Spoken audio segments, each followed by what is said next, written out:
The Canon R5C is one of, if not the only true hybrid camera on the market today. I believe that Canon is finally pushing the limits after years of treading water with crossing photography and video cameras. But while the spec sheet of the R5C looks incredible, what sort of shortcuts did Canon take to be able to make this camera, and does it fall short of the hype?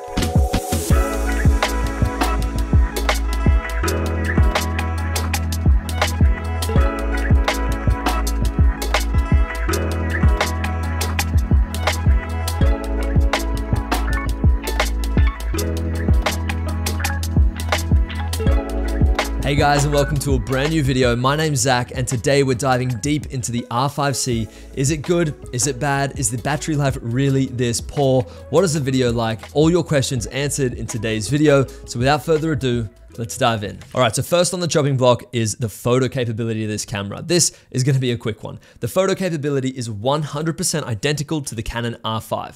It's exactly the same. The photos coming out of the R5C are absolutely gorgeous, just like they are coming out of the R5. So if you like the photos from the R5, this is exactly the same. The photos are absolutely gorgeous. It's rocking a 45 megapixel sensor, and yeah, they're just gorgeous. So you got no issues here when it comes to photos whatsoever. All right, then moving on to the big one, the video. Now, to be honest with you, the video out of this camera looks insane. It has great autofocus, especially if you don't have quick moving subjects, and believe me, we'll get onto that. The body size for the video specs that you get is out of this world. This is such a small camera. It's, again, just like the R5, it's exactly the same size as the R5, just with about that much of a fan tacked onto the back, and that's it. So the body weight of this camera also hardly changed. It's super lightweight, it's super small, and believe me, the video features packed into this camera are, yeah, on another level. And with that being said, the 4K is stunning. The best part is it doesn't overheat, which is amazing. The 8K also looks really good, but to be honest with you, I hardly ever shoot it. I've shot it once,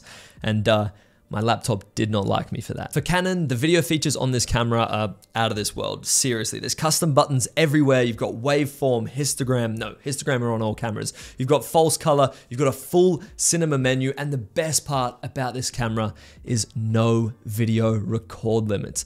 I sit here and record videos all day, every day. And believe me, when I was shooting with the R6, I loved that camera, but I had a 30-minute record limit, which was already setting a countdown in my head. And then it also overheated when I was shooting 4K in an air-conditioned studio just like this. So not only did I have the record limit ticking away, but I also had, oh dear, is the camera about to overheat? I'd shoot one video and then have to take like a 30-minute break, purely because if I press the record button, it'd record for like 2 minutes and then say, okay, we're done. So the video out of this camera is insane. I've got nothing bad to say about it whatsoever. All right, so let's dive into what this camera does well and maybe what it doesn't do so well. And while we're on the hype of everything that this camera does well, let's go with that first. So first things first, the photo and video they're stunning. We don't need to speak any more about it. It's also a true hybrid camera, and I really don't believe there are many other cameras, if any other cameras on the market, that stack up like the R5C does. Maybe the Sony A1, but even then, it's not a completely different operating system, because of course you get the photo operating system on the photo side of town, and then you get the cinema operating system on the video side of town, which is really, really cool. We've also got a great lens selection. Sure, Sigma and Tamron don't make lenses for the RF mount, but the RF mount glass that Canon's offers, in my opinion, some of the best glass. Right now I'm shooting on the 28-70 f2. I haven't seen this lens anywhere else or from any other camera manufacturers, and I'm in love with this lens. And then of course, like I kind of harped on about just before, limitless recording. Huge fan. All right, so with that being said, of course, there are a few things that this camera doesn't really nail. And first things first is the battery life. Right now, I am powering this camera from an FX Lion V-mount battery to make sure I can get through this video, because if I was just shooting on a Canon LPE6 battery or LPE6NH, whatever they're up to now, it wouldn't last, which kind of sucks. I get about 35 minutes screen on time in video mode, and that's it. It's strange. So just a quick disclaimer, photo mode is exactly the same. You're not gonna have no issues with that whatsoever. It's gonna last ages. And it's funny because if you run out of battery in video mode, you can actually switch it over to photo mode and you still have half battery left, because that's where kind of Canon draws the line of, we can't pull any more power from this battery, it must be at about halfway, and that's it. So every time you kill a battery in video mode, you still got half left for photo mode, which is cool, but also incredibly annoying. When you're recording with this camera, at least just in 4K, you're probably getting about 25-ish minutes record time until you're going to be having to look for another power source. You can't even record 8K. So keep that in mind. They're doing some firmware updates to improve this, but nothing really significant just yet. Another thing that this camera doesn't do super well is the fan is always on. You can't turn it off, which, to be honest, for recording like this is no problem. I can't hear it, you guys can't hear it, but for the battery, it's an issue, to say the least, which kind of sucks. So yeah, far from ideal. We've also got the small HDMI. I think it's mini HDMI on the side of this camera. This is a cinema camera. No one's using mini, small, micro, whatever kind of HDMI this is. Why there isn't a full-size HDMI on this camera, yeah, no idea at all. And then sort of a pro, maybe a con, more of a con for me, a pro for others, is no in-body image stabilization. This was a huge one. I love the in-body image stabilization on the R6, and the fact that I'm now using a non-stabilized lens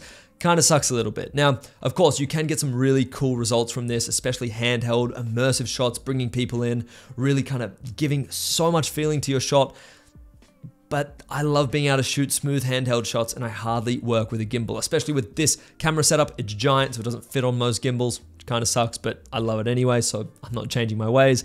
But not having IBIS is a little bit of a hindrance. With that said, the digital image stabilization in this camera is decent. I use it. I don't mind it at all. All right, so in a nutshell, they're the kind of pros and cons that I see from this camera. Everything else, this camera nails. The way it feels in the hand, amazing. The buttons, the build quality, everything amazing. I have no issues with it whatsoever. And this, I hope, will be the main shooter for me for years and years and years to come, because I'm in love with this camera, and yeah, I would hope for the price I paid for this camera, it's gonna last years and years and years. But that's the other thing. The price of this camera is not cheap. So who is this for? Well, in my opinion, this is for people that are shooting in a studio and can hook this up to power. So just like this, you can plug this camera into the wall. It's like a computer at this point, but you can also power it with a battery. But I really like being able to shoot in a studio like this, plug it into the wall, and you're good to go. So if you're shooting in a studio and you need a solid camera for video, this is an amazing choice. It's also for pros that want somewhat of a compact cinema rig. Now, of course, you can rig this out with a cage, some rails,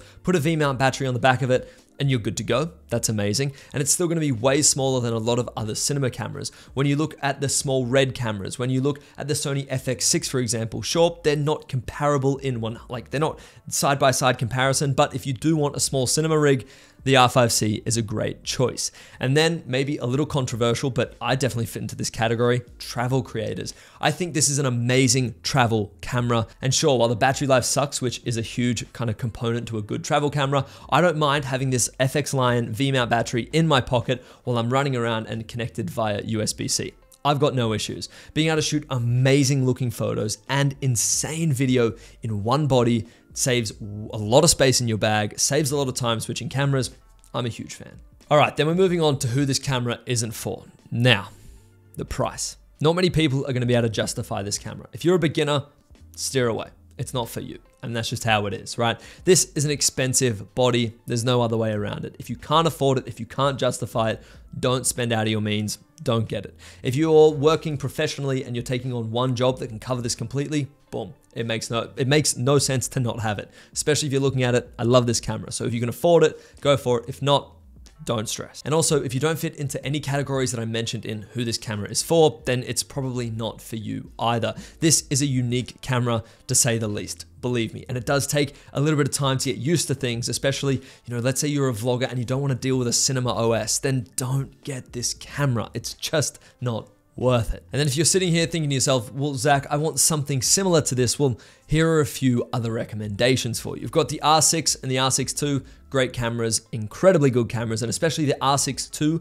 more than any other camera, purely for the fact that you can have unlimited record time and the overheating problem is more or less solved. And of course, you've also got the R5. So if you're more photography based, the R5 is where it's at.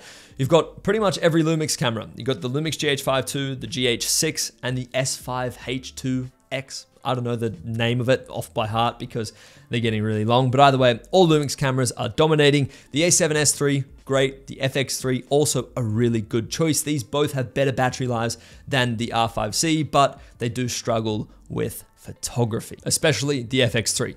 Doesn't even have a viewfinder. Another con of this camera is the autofocus speed.